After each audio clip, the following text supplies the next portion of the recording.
all yours, Dominic.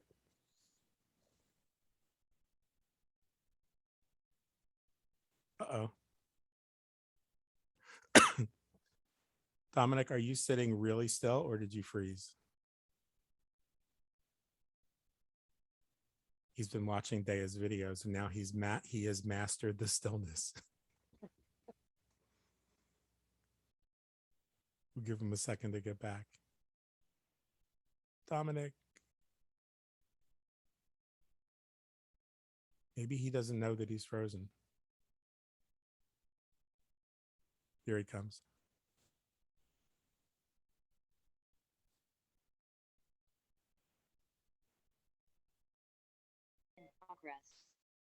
I thought that you mastered the stillness from Daya's classes, and I was like, wow, look at just how incredibly still he's sitting. Well, It's I all had too many yours. tabs open. Okay. So, welcome to the Sunday Community Live. And tonight's fun topic is witchcraft in TV and film and how it relates to ancestral practice and also magic as a form of dealing with trauma as a trauma response. So I was gonna set the stage for everybody, and then you can all jump in and add whatever movies or TV shows that you like. Everything is on the table, from Harry Potter to the Vampire Diaries. There is no judgment. Okay, we all have our guilty pleasure shows. All right. So I'm gonna talk about a guilty pleasure from the '90s. All right, which is not John Michael's favorite movie, but it's like The Craft. And I have the tarot deck from one of the actresses in the film, the one that played Rochelle. Pretty cool deck too. So I'm not gonna discuss the movie in detail because it's very pop culture but the one part, and I discussed this with Annette, the kernel of wisdom that's like towards the end of the film, right? Is when the main heroine, I guess the main character, Sarah, Miss the goody two shoes girl, when the three other witches in the coven are against her and they all are aligned with the elements, right? When she embraces her primary elements, like what we talked about in your class, so Michael, and then she calls upon her mom, who is the ancestral link, she then like steps into her true power and then becomes a badass witch and puts the other witches in their place, basically. And I remember Annette was telling me that it's actually based on like on another book series or something where they drag her out and admonish her too or something. So that it's not Yeah, like an original concept or it something. was The Secret Circle. It was a series of like young novels of Yeah. like witchy themes, and I read one of them, and it Mhm. happened to be one where I believe they took a significant portion of the plot was ripped right out of that book. But yeah. And the Secret Circle is the same author as the Vampire Diaries, and I think it's, I forget her name. And I noticed in that show there's also this ancestral link to witchcraft. Like the witches draw their power from the generate when they call on the generations before them. And it's in the other spin-off series, the originals and legacies. When they tap into the ancestral realm, all that power like floods into them, and they have these very necromantic rituals and stuff. And it's shown a lot in the show. So that goes to the idea that even though something can be fictional or pop culturally, it still has some kind of merit. The other guilty pleasure, all right, is Charmed. And it depends upon, do you like the old? Do you like the new? I kind of like both. I like the old because it's kitschy, it's fun. But again, there's that ancestral piece where the three sisters, when they call upon their ancestral line, and they mention all of them either to bless the future generations or to defeat, the evil of the weak. That's when the real power tends to happen. And then the newer one I know is kind of has the same premise, except it's more inclusive. It has three Afro Latino sisters. It has a cousin who is transgender, so it deals with like more like 2020 kind of, and they even like the last season I saw kind of had like the magical version of COVID or the pandemic where they had to social distance. Like I thought that was cute. Um, and those are my guilty. My other guilty pleasure is Salem, which I know John Michael loves. So it's um, and then the two trauma pieces I saw was WandaVision, but which is a Marvel, the Scarlet Witch basically, where she used magic to create this whole world like based on like the TV sitcoms of from the different decades. It was very cute. Um and how she made this whole like fantasy life, because she lost the person that she loved, her vision, her soulmate basically, and she created this whole like fictional world. And then the other one was it's a Slavic based one, The Witcher, Jennifer Venneberg, where she's misshapen and she's hideous and like considered like a outcast by society, and then she uses the magic to transform herself into this gorgeous, beautiful witch, but she can't get the thing that she really wants, which is a family, because she had to sacrifice her womb in order to get that power. So it's like she's in the damned if you do, damned if you don't kind of position. Um, and then the basis for all this discussion was an article I read on Facebook that a friend posted. There's two Netflix series, and both of the witches are Latine. Brand New Cherry Flavor, in which the main character, Lisa Nova, is a Brazilian filmmaker, and it was also a novel in the '90s that I never read it, but apparently it was popular.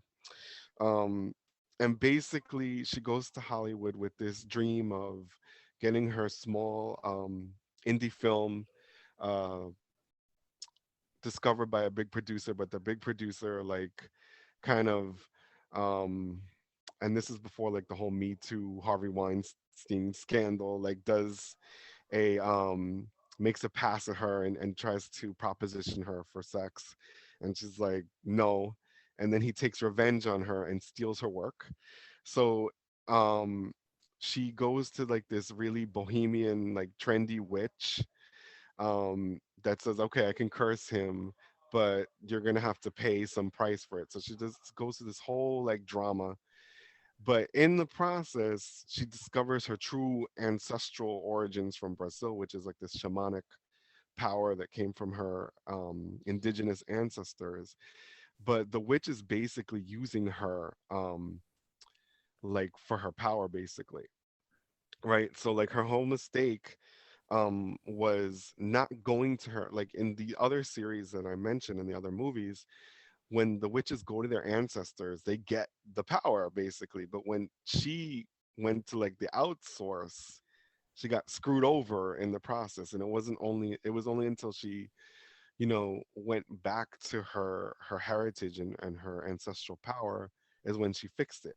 And then they were comparing it to the old ways, which is another one, which is more like Mexican brujeria style, and it's set in this one area of Mexico. I think it's somewhere in the south where it's like notorious for like brujeria and witchcraft. Um, and the girl is a journalist, and she moved away from Mexico, and she goes back to the village, and she enters these caves that are sacred to the spirits, and they're like, don't go in there.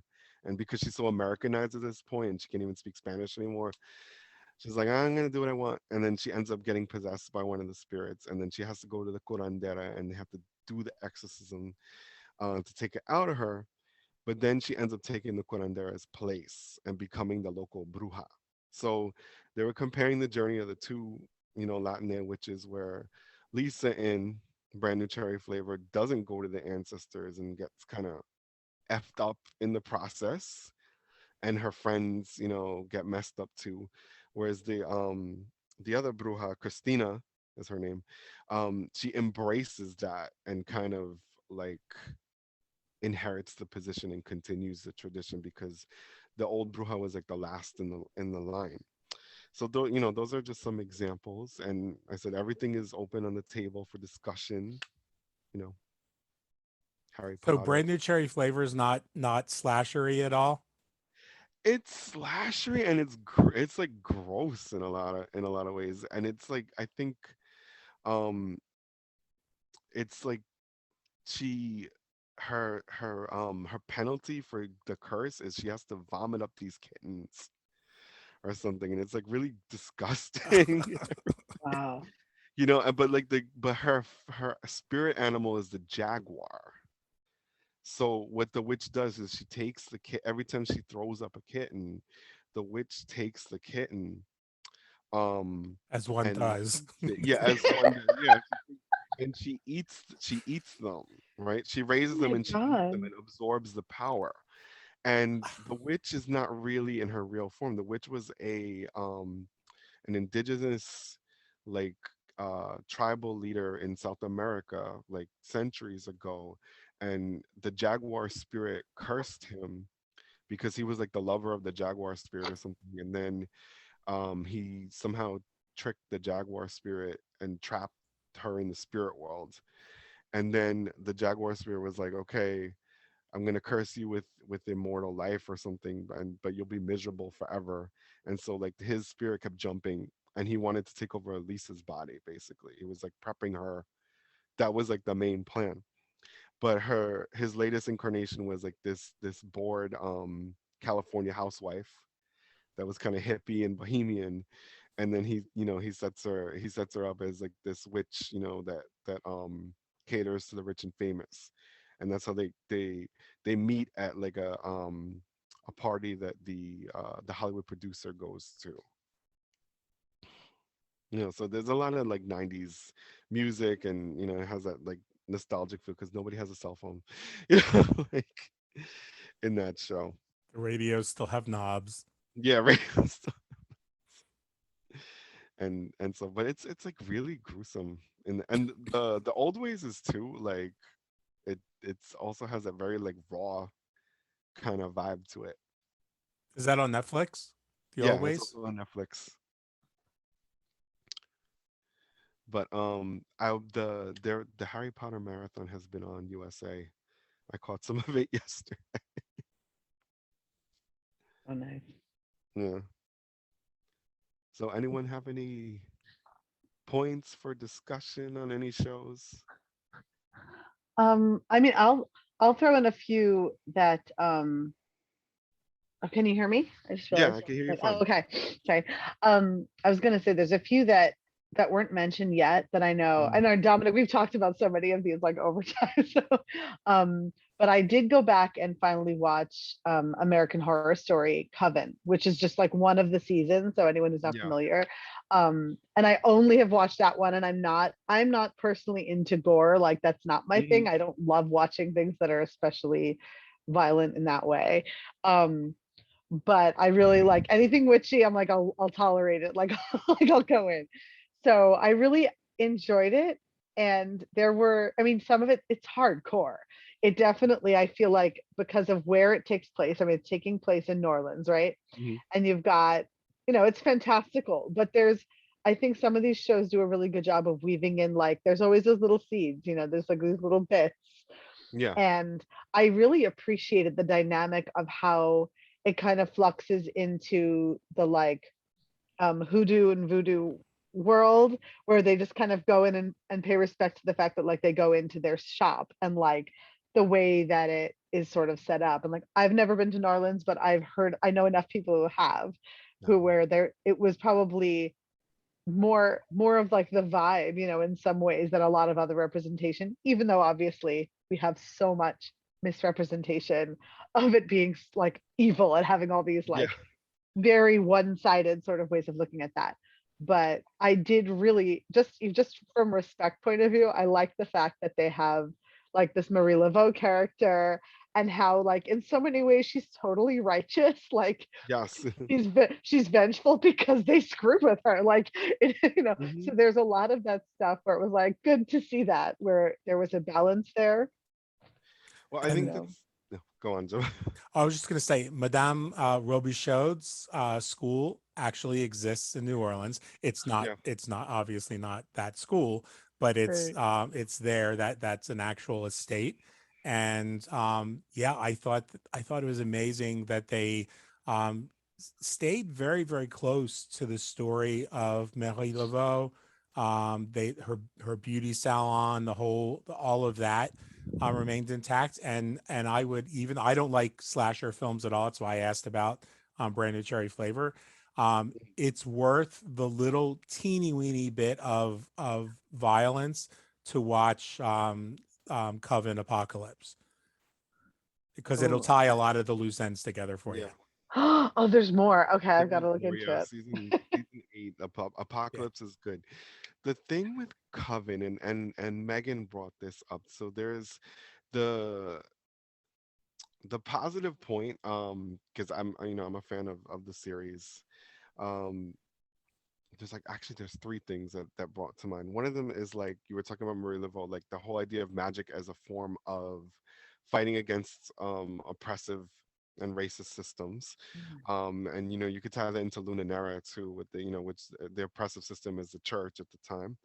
um Number two, when Marie Laveau was having a conversation with the Suprema, that's a Fiona, Jessica Lange's character, and she's like, "Everything you got from us," which was from Tituba, who was probably the only real practitioner in Salem, and notice she was the one that didn't get killed in the trials. And that's a contrast kind of to how Tituba ends up in the Salem series, where she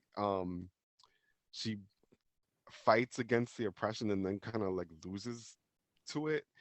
But in Coven, it kind of turns it around, and spins it on its head. It's like, okay, the only reason you have this power is because this African indigenous woman taught your girls the craft, and you think that you're so big, but you're coming to me because you need help. So that was one thing. The third thing that Megan brought up was the depiction of Papa Legba is like totally off. Number one, it's more like the iconography is more like Baron Samedi, who is like the lord of the lord of the dead and the family of Gede. um and like the part where they were making him sniff cocaine, I was like, I didn't want to, like, it's fiction, mind you, but this is like a deity that's worshipped, in or venerated rather in religions. um and so a lot of people had issue with that, and rightfully so. But but it's like anything, it's with Hollywood, like you're not gonna get an accurate depiction of anything, anything that we do in any tradition, because most of the stuff is not um made for that audience. It's made to entertain, and and it is fiction, so it's going to be over sensationalized, and so forth. But it is worth watching, and it's highly entertaining, Yeah. and the act, I mean, Jessica Lange is the diva of divas. It's like, Uh, who's the other actor? Sarah Paulson. Like they could, and like they have really strong actors on that series. Yeah. if I can add too, just to that point, bringing in the Marvel universe, um, I just today a friend, there's a Facebook group that's like has a lot of very like new to the path Hmm. witches, a lot of like neo-pagan witches, and there's a lot of really interesting conversations that go on there. And many of us who've been involved for a long time kind of go into kind of guide conversations to like help new people coming in. And there was a conversation today apparently that they were talking about Thor and Loki, and they had this whole conversation, and it Yeah, became very clear that their point of reference was the Marvel universe. And my friend had to kind of explain it, so showing where it's like that is very different depiction. Like that is not a yeah. fiction. This is a comic book using those names and Hmm. using some of those stories, but that is not even the accurate deity lore. Like that's not even that's so you can't look at that for like real modeling of I've history seen or that. of these. Yeah. I've seen that too with Thor and Loki and Odin. Like the people are using like the comic books as a reference when, like, the actual like veneration of those deities is way different. And also, like, it's happened with the Greek pantheon now. There's a comic called Lore Olympus or something, where I've seen like pieces of it, but it's like supposedly like very like soap opera-y. And the Greek gods are dramatic enough from the Yeah. myths, but a lot of use. the stories with the actual religious practice is not the same. So if you take like a goddess like Hera, for example, right? If you look at the mythology, like, oh my God, she's like, and they show this in Xena and Hercules too, which is, a popular show from the 90s. Like, you would think she's like some horrible, like vengeful biatch that's destroying all Zeus's concubines and who he's cheating with. But like in the actual like Greek religion, like Hera was very respectable, and consider, and then the Roman counterpart Juno or Uni, like even more so. So I think a lot of people, like, they look at, and this happens with the Orishas too, I noticed too, like they'll look at the stories, and of course they're fun, they're exciting, they're sensational, but I don't think they were meant to be literal too. They were supposed to teach us something about ourselves, maybe what not to do, you know, Right. in a lot of cases. But like when people, I think maybe, or maybe it's like the leftovers of our Christian upbringing, where we, this is like gospel fact. But I don't think our ancient ancestors thought in those terms. That these stories are like the literal truth about the ancestral gods that we have. Yeah, I kind of went a little off the rails with the assignment, and thought we were supposed to tie it into like our favorite of those movies. So Hmm. um but I could do it really quickly because we've covered quite a few of them. But so I did me and Angelina's 10 favorite movies or shows about witchcraft and why. Hmm. So of course the first, probably, and these aren't necessarily in order, but they kind of sort of are in order. Um, the first would have to be Luna Nera for me. Not that like Dominic said, not that 100% of what was represented was 100% accurate, but it was very, very accurate. I was really surprised, and it actually took me until after I watched the show in English that it kind of dawned on me, the because I hated the last episode. Hated it with a million percent. It was so Hollywood schmaltzy BS.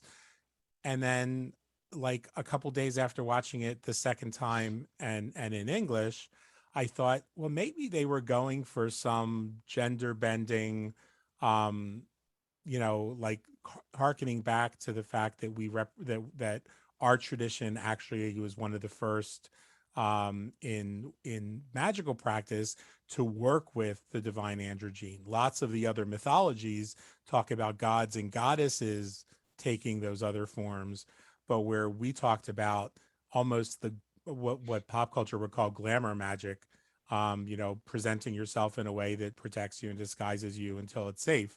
So I loved that. I loved the factual basis in a lot of the stuff I experienced in as a priest and later as a bishop in the Catholic Church, because that stuff really does happen. That is a real part, and kind of reframes a lot of what the church has done over time, is all about trying to reconsolidate the power under them. Practical Magic, because I read it when I was a teen. I read lots of quote unquote girly books, like the girly magical books when I was a teen. Um, and I just loved Practical Magic. I loved Pratchett, um, and the idea that it was just so much more representative of like the family I grew up in, where there weren't like witchy people until the very ends. And like, yeah, we'll dress up when it's fun, but we do it for fun. But the rest of the time it's midnight margaritas and practical magic. Chilling Adventures of Sabrina, only because I have a couple of friends who wrote on the show, and because they will not tell me who the people are who advised them and gave them some literal, supposedly very, very tight-lipped spell work that very few people that I know even know. And with the exception of changing like a phrase, not even a whole sentence in one particular spell, and I don't remember what it was now. I'm going to rewatch it. I rewatch it all the time. But there was a spell that was like one that from my seminary days, you didn't do this lightly, and they got it 100% right. Um, the Magicians, because it kind of found a way in the modern era to bring Señora to the practice.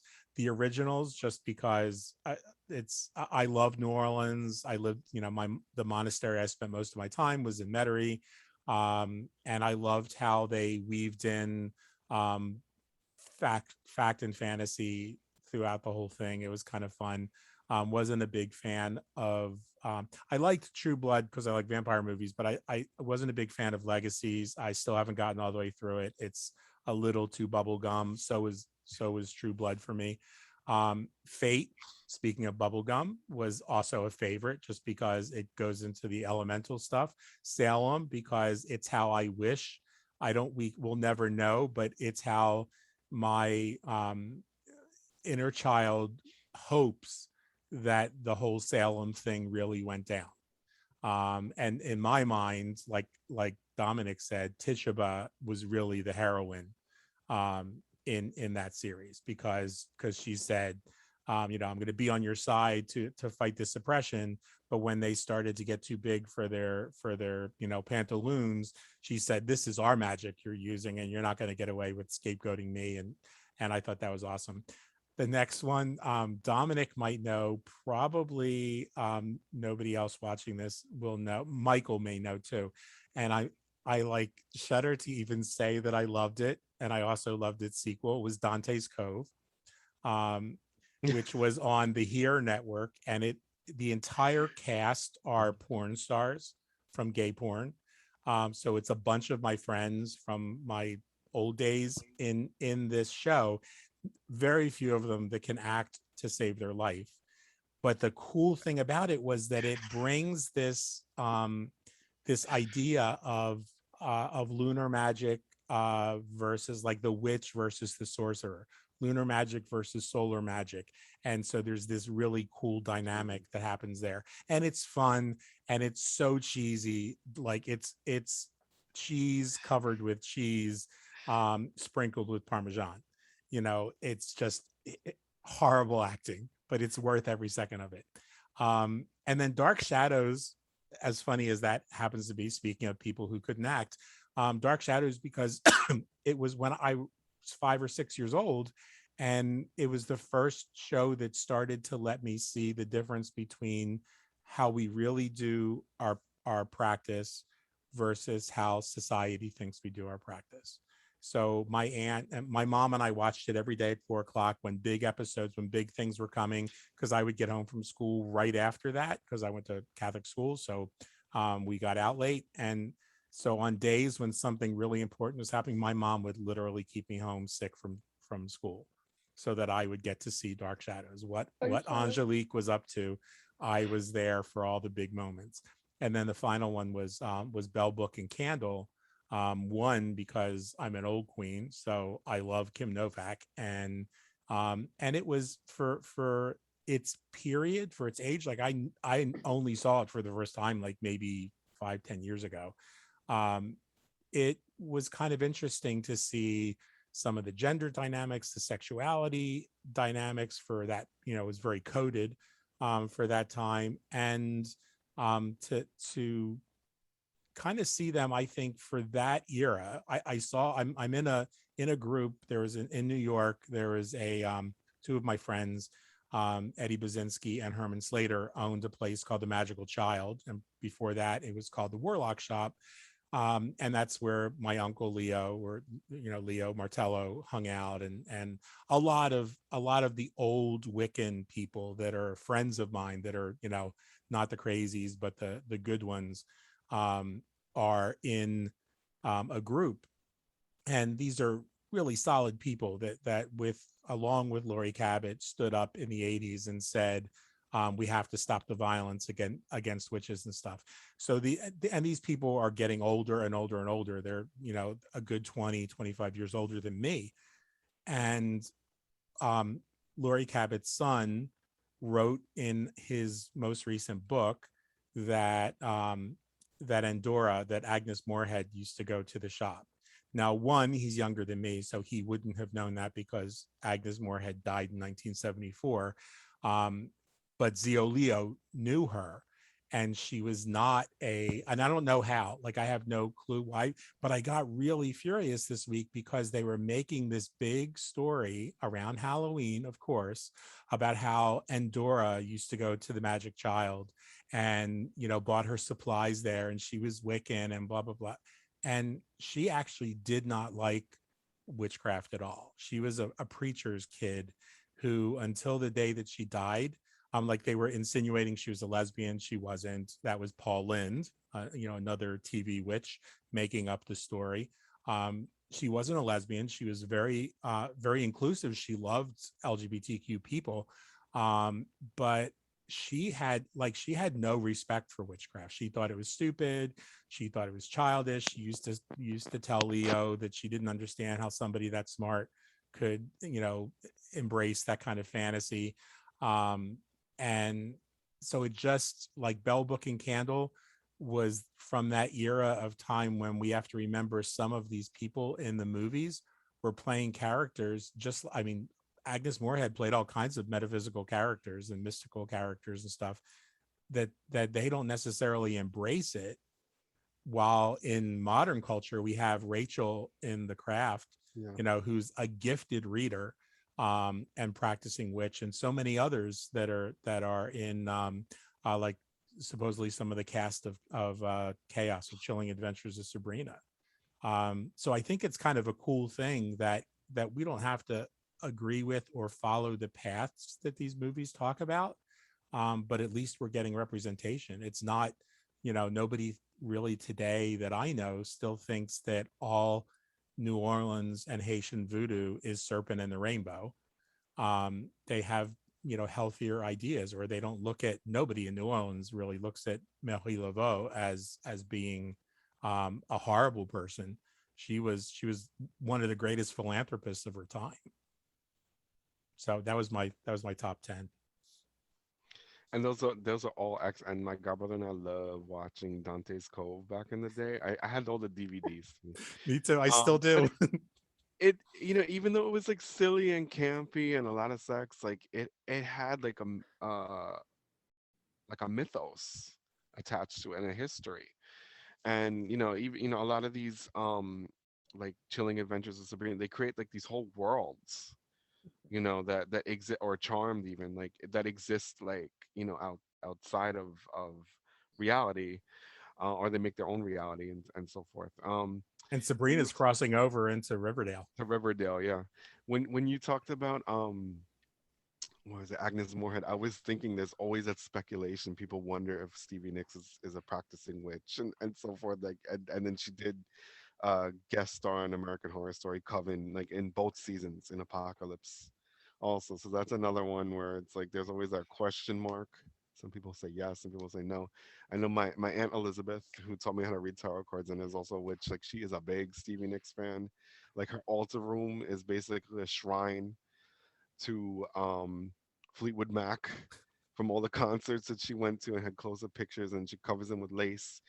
And also, like, for like practical magic, every Friday night without fail, my aunt tags me and all her friends, and she's like, "It's Friday night witches," and she puts a picture of her margarita that she makes and so forth. So it's cute. Well, I'd love to add in, unless Ellen has it, because Ellen hasn't said anything yet, unless you have something you want to add in right now. Go ahead. No, I was gonna say there's two that no one's brought up yet, and I think um one is a movie, so like Child from the 80s. Um it's near and dear to my heart, and I know it's like its own thing, and it's not, but it's The Worst Witch, which was a series. It was a series of books that was turned into one movie with Tim Curry in it. So if you haven't seen it, like, it's totally worth it for that. Is that what it's But called?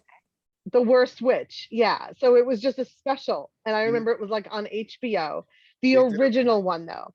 So Yeah, then they did a series in like 2000s, and then they did a new series like more yeah, recently, which is actually quite good.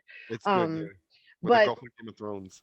yes, and by the way, I did go back and read the book, and I realized the original story, and there's a whole series, but I only read the first book, and I realized, like, going back to it, at this point in life too, I was just blown away by like how obviously J.K. Rowling took 90% of like Hogwarts from this book. Like clearly they read this, like they saw The Worst Witch, they read The Worst Witch, and it was like a huge inspiration. I mean, she fleshed it out quite a bit. But the whole premise of having a British school for witchcraft that has houses with colors, like there was certain things that were like, it's very cute to see like, oh, that's interesting. Like even characters are fleshed out, but that's more like writing stuff. Um, the witchcraft aspect, I have to say, just as a child who loved that movie, there was something so viscerally pleasing about the idea that there was a school where like, yes, they kind of fed the whole like what I would call like fairy tale witches, where like green skin and the nose, and like they talk about like, oh, I hope my nose is big and ugly like this when I grow up, because they have this idea of witches. But at the same time, it was like kids just wearing witch clothes and learning spells, and it was like, oh my god, it's before Harry Potter, so it was such a big deal to see that, because it just planted that seed for me of like, oh my god, like that's amazing, I want to do that. Like that can be real.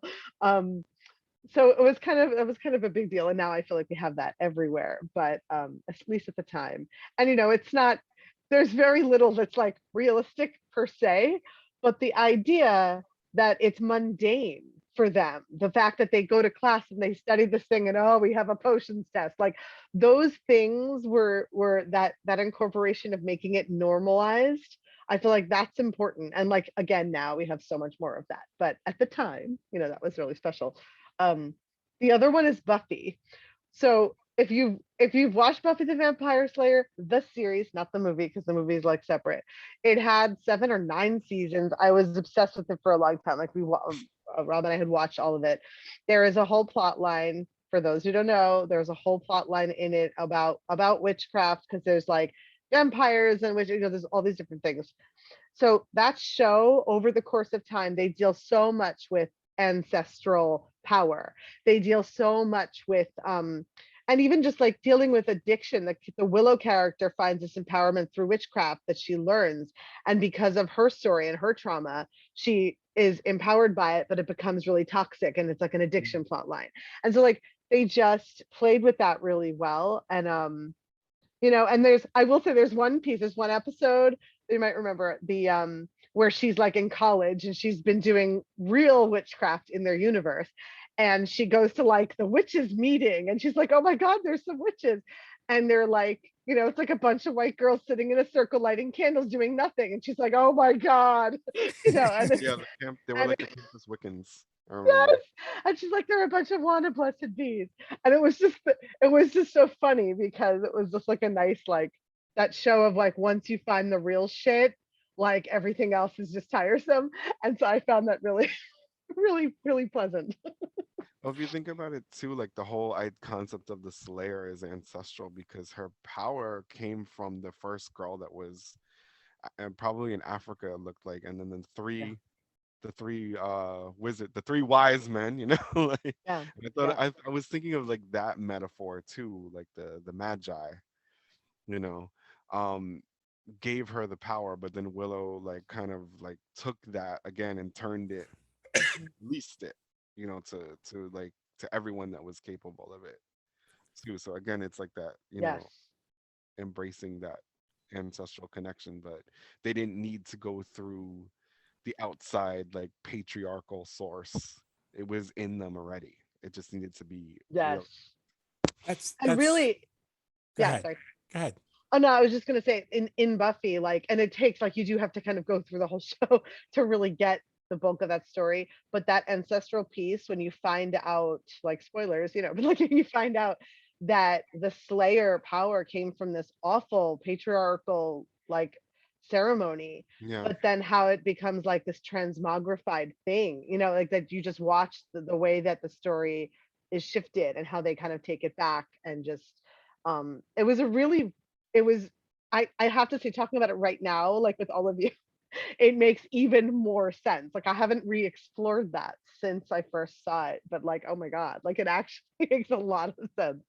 Well, I was going to say there are two things that you're bringing that up made me think about in this moment, and I'll do them in reverse, so I don't forget. the Buffy reference really did like I hadn't thought about that and was a big fan of the show, but hadn't thought about the fact that it really kind of also underscores how the patriarchy gave us a false matriarchy, and how lineage or ancestry isn't always blood.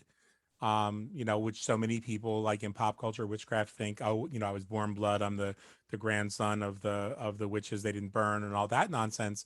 There was a really great series on Netflix about witchcraft around that was on around Halloween that talks about like the real horrors that took place, and how like the people weren't burned at the stake alive. They were burned just to get rid of the bodies, and they were actually garroted, not even hung. Which I didn't ever know that in England, or in Scotland rather, they didn't even hang them. They put a garrote, like an old mafia uh, chain or whatever around their neck with two handles on it, and twisted those handles till they broke the person's neck and murdered them. Really horrific stuff. But I think like that was interesting, about the bloodline and the lineage, and how the patriarchy created a false matriarchy, which in no small way resulted.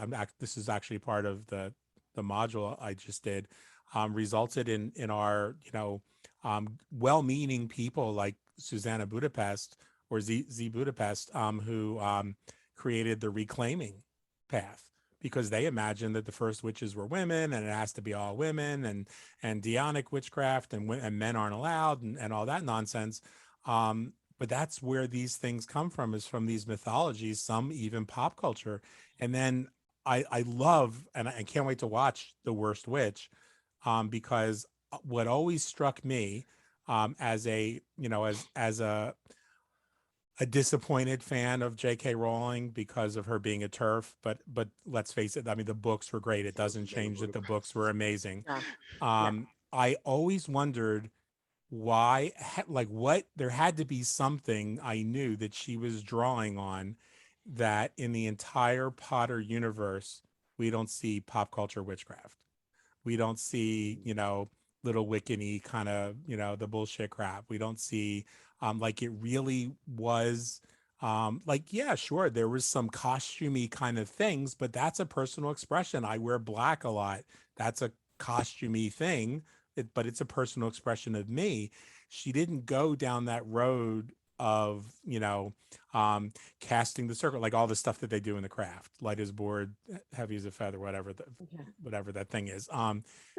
But that would be why, was she, if she drew a lot of the idea of the school from The Worst Witch, Oh my God. that makes sense. And it was what, like, I think I loved the books because that was what growing up as me was like, people say, oh, you were so lucky you had, your family teaching you the craft.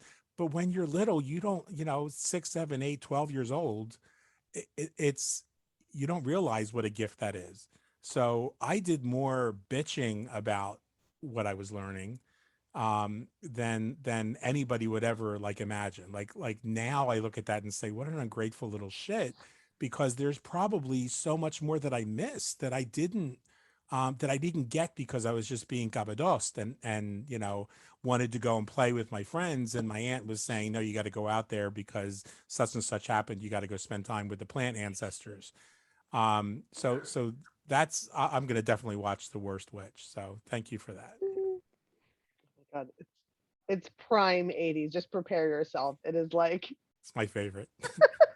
so The cheesy. newer one is the actress from Game of Thrones that was like the little girl that was like the she was like a noble woman or something, and she was like super tough and everything. I Oh, never is that saw Game of her? Thrones. Yeah, yeah, it's the same Oh, actress. I forgot her name. She's I don't named after remember. like Ned Stark's sister or something, and she was like a Okay. badass and Yeah. everything. So I it's had like to in the stop worst Game of witch is Thrones. like the opposite character. Like she's basically a screw up. And so it's like she Yeah. comes in Game of Thrones, she's a badass, and the worst Yeah. witch, she's like fumbling through most of the beginning of the series. Yeah. And the whole premise with the worst witch is that she's basically the Rowling equivalent of like from a Muggle family, so she didn't know Yeah. anything. And then she goes to school and everyone knows everything, and she's like new. So that's how the whole thing starts. And they do a really good job of that with the new show. Like it's really well done, that new show, but like the movie is like the original, you know. Anyway. I thought of one more, and it's not necessarily witchcraft, but it's in the realm of magic. And I know Michael likes this one. Is Warrior Nun. And what I liked about that was like, it is kind of like the Catholic Buffy, if you want to think of it that way.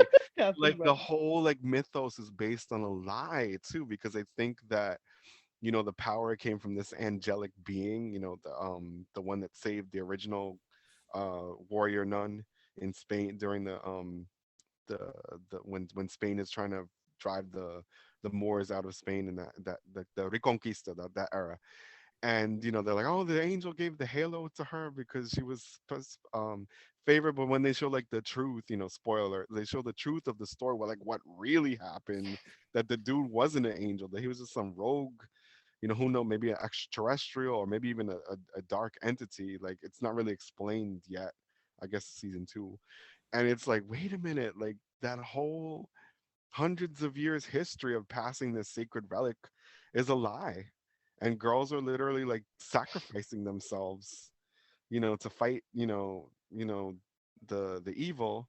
But it was like, it was not based on something that was true, Yeah, they were doing his you know dirty work. yeah, they were doing his dirty work.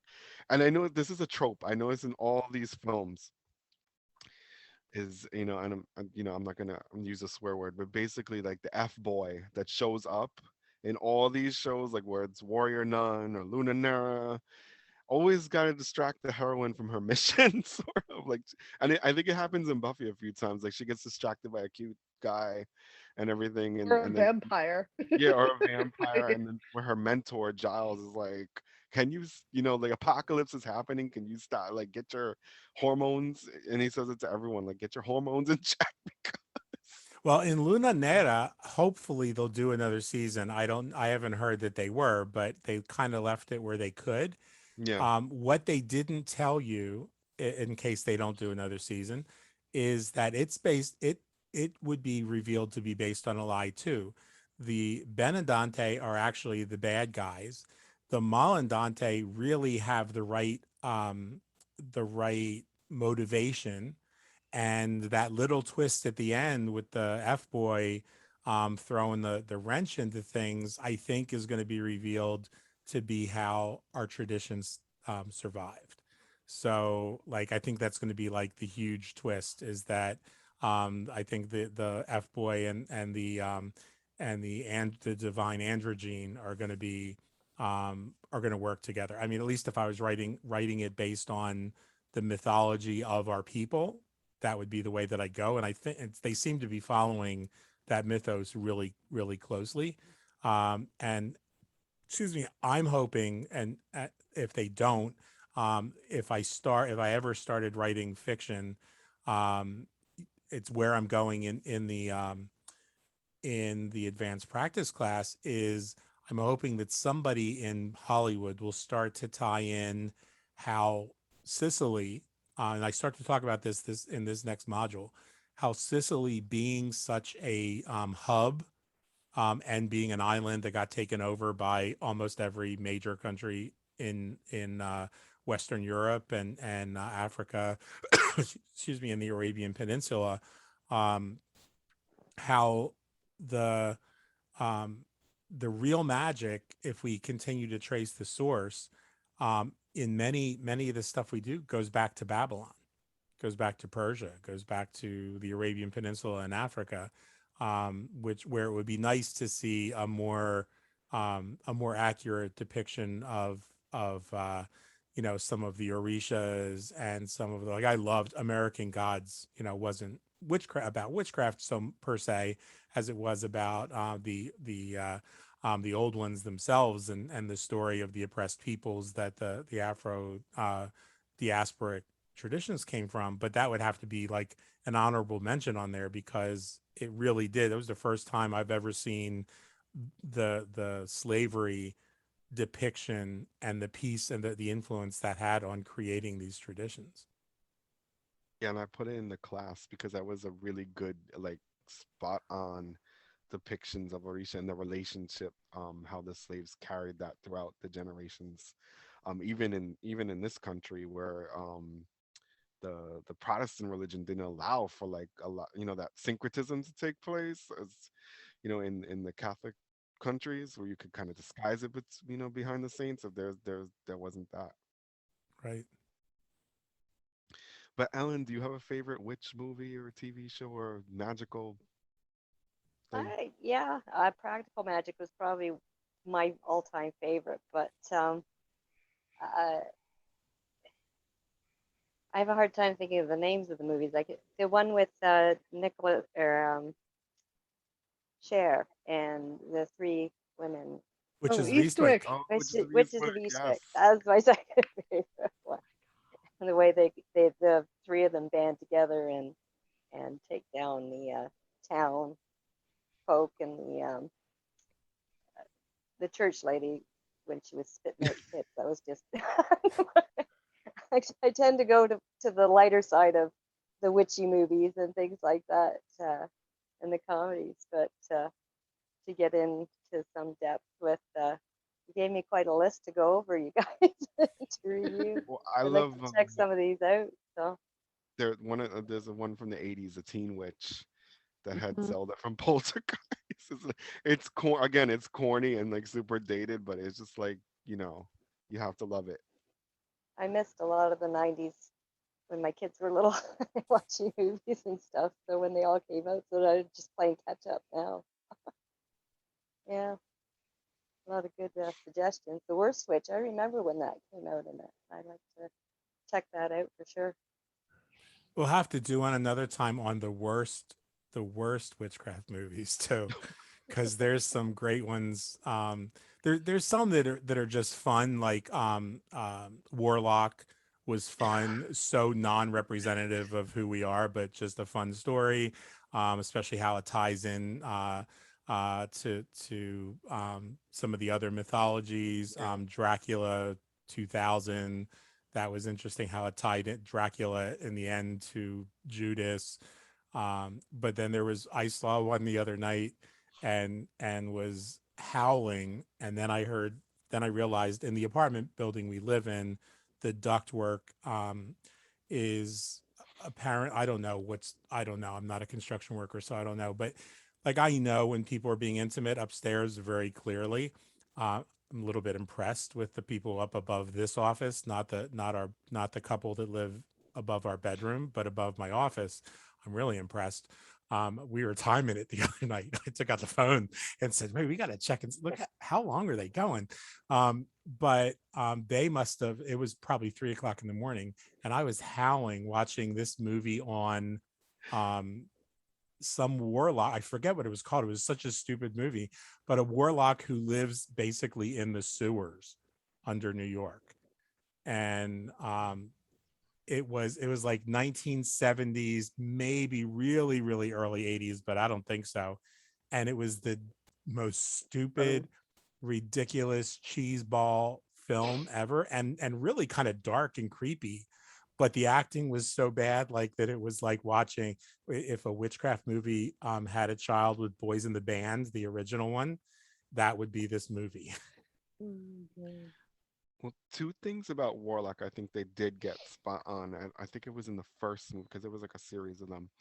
Um, there was like when they're like in the Pennsylvania Dutch country, and there's like a hex sign over the barn, and the hex sign like traps him, and he's able to wound him. And then also like when the witch hunter like sees his foot track or something and drives like the nail into it, like as a form of, I was like, okay, they got those two parts. But it's like, it's just like, it's fun, it's like a fun horror movie Yeah. to watch, and it makes fun of like the whole, like the new age chant. I think, well, I don't think there was a second one or the first, where he goes to the like the new age psychic in the city, and then he's like, channel this spirit, and she thinks it's like some being of light, and it's like some, it's the devil or something, and she gets possessed by it. It's like, I think it was like poking fun at that. Yeah. You know, because it was like that big whole thing in the 80s with the new age movement and the channeling of Ramtha and all that. So I think it was like a little jab at that. Yeah. Yeah, I think I don't know if this really fits in. This might be like into another topic, sort of bridging situation. But I think I had it technically counts as a movie because they did a special, I guess it was, or something on Netflix or one of those about The Secret.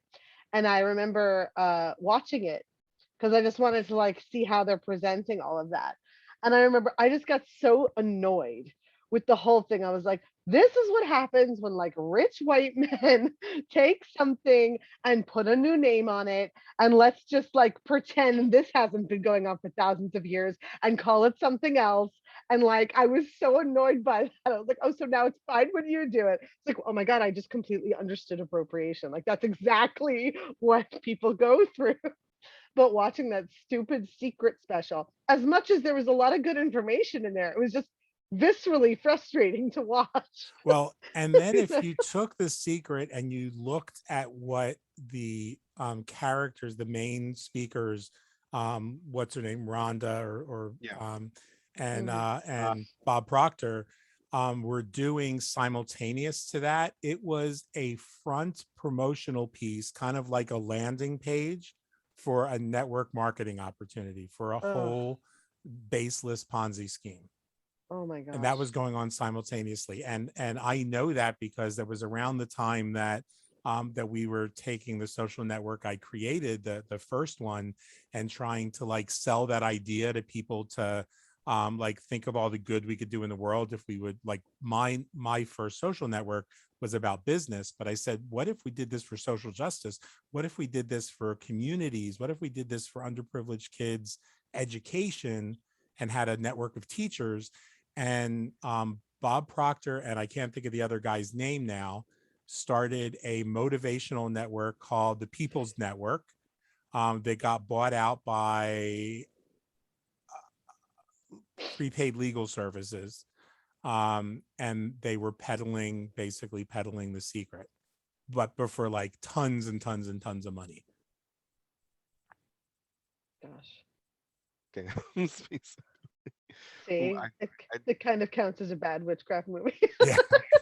I thought of one more current one that's on Netflix, Cursed, which is about like the King Arthur mythos and the whole thing with the Lady of the Lake and Morgan Le Fay, because that's like a whole other mythos that people tap into with the King Arthur stories, and it has a lot of different magical characters and themes, and you know we could go into the whole Myths of Babylon thing, but I think that will take us into a different territory that we might not want to It's go into. true.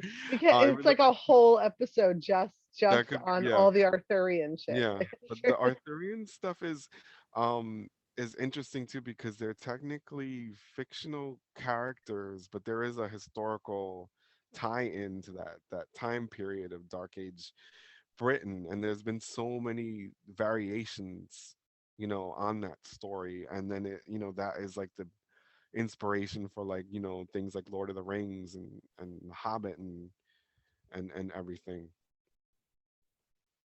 Yeah. Oh, I have one more. Are Yeah. we trying? If we're gonna end right now, I won't. But like, if there, can I bring in one more? Yeah. It's actually one of my favorite movies. We were just talking about it with my son yesterday. Is Willow. So it is one of these movies where I feel like it's great because it stands the test of time. I adore this movie. It was made in the late 80s, but I think it survives. Like you could watch it at any time and it doesn't feel dated to me. And it presents a very more like much more, I think, much more of a true earthen source, elemental feeling magic. The way that it's done, like, yes, there's like a wand and the wand has the power, so they have like that aspect. But one of my favorite things, like one of the most wonderful things that's in that movie that's presented, which is one of those like truisms, is there's a scene in the early part of the movie where Willow is talking to the elder in town, and he gives this test to get an apprentice, and the test is which finger holds all the magic in the universe, and they all pick a finger, And he's like, what was your first instinct when you guessed wrong? But what was your first instinct? And he said, my instinct was my own finger. It's like, that was the correct answer. It's like, that's such a huge Yeah, piece. So this movie has this like, oh, it's so well done. And it's just beautiful. So if you've never that, seen it, like you must that see Thriller. that concept of like the sovereignty of the witch or the magician is it's the power is within them. He didn't need to look Yeah. outside of himself. It was already there. Oh, and one more if you want, if you want to end soon, and this is one of your favorites, in it, the last unicorn with Schmendrick the magician, and just the name Schmendrick, it just sounds. I always think of like, or some like Yiddish phrase or something like, "You're a Yes. Schmendrick," and how he's like this, buffoon sort of, but then he finds that real magic inside of him too. That was a Yeah. good movie. If I Yeah. could, if Yeah. I could ask everybody, all of us, and as well as anybody who watches this on the replay, please to, especially on tonight, as we have just another night of working more intensely with our ancestors during Samhain or the Days of the Dead. Kelly Spina in our community is in Underwood Memorial Hospital in Woodbury, New Jersey, which is where my little brother was born, with a very concerning swelling of her head. Some kind. They didn't know what it was last time I talked to her. She was still undergoing tests. So, have you I have heard an from her, update on Dominic? it. Yeah, she said it was a spider bite, and they said it was like not. They said it was here, but it has to pass through her system. So it's not a brown recluse. No, I don't think it was Oh, something venomous. And I was like, Tarantella. I said like, listen to Tarantella music. That was my like first, yeah, yeah. you know. Wow. Oh, wow. It was scary. That well, I'm glad to hear that that's what it is, because things like the physician, and there, when I see things like that, it just makes me wish I wasn't a physician. like like just like the hernias that I have now, we now found out that they're what they call Spigelian hernias. They're only 2 to 4% of the world's population ever get them. I would like to not be like in that leading edge of the 2 to 4%. Like, screw that. I don't need to be that unique.